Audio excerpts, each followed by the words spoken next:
কোন কোন কোন দিক দিয়ে? যে কোনো, মানে আপনার অভিজ্ঞতা, আপনার একটা স্মরণীয় ঘটনা। দেখো, ভালো লাগার ব্যাপারটা না, ভালো খারাপ যাই হোক। ভালো লাগার ব্যাপারটা সময়ের সঙ্গে নিজের বয়স বাড়ার সঙ্গে পাল্টায়। একটা জিনিস যে সময় যে অ্যাট্রাকশন লাগে, পরবর্তীকালে সেই জিনিস থেকে তোমার কাছে সেরকম অ্যাট্রাক্টেড নাও হতে পারে।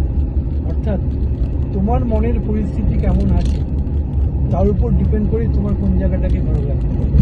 কিন্তু আমার চাকরি জীবনের শুরুতে আমি গুয়াহাটি গিয়েছিলাম। সুন্দর জায়গা গুয়াহাটি, খাবার ভালো লাগতো, লোকজন দেখতে ভালো, বিশেষ করে গার্লসদের ওই কম বয়সে বিয়ের আগে দেখতে ভালো লাগতো।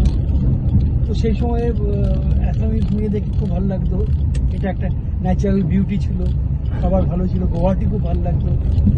তারপর পরে আবার ম্যানেজার হয়ে নর্থ ইস্টেই যাই।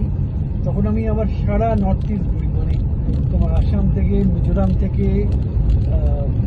মেঘালয়, ত্রিপুরা, ওদিকে যেটা নাগাল্যান্ড, ত্রিপুরা, অরুণাচল প্রদেশ, সব জায়গায় ঘুরেছি। সাউথে একটু খাওয়া দাওয়াটা একটু অসুবিধা হয় নাকি?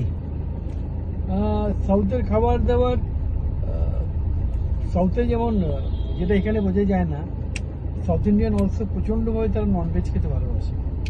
কিন্তু আমরা সাউথ বলতে বুঝি ইডলি ধোসা। এটা ঠিক নয়। ওদের ইডলি ধোসা ওদের ব্রেকফাস্টের জন্য।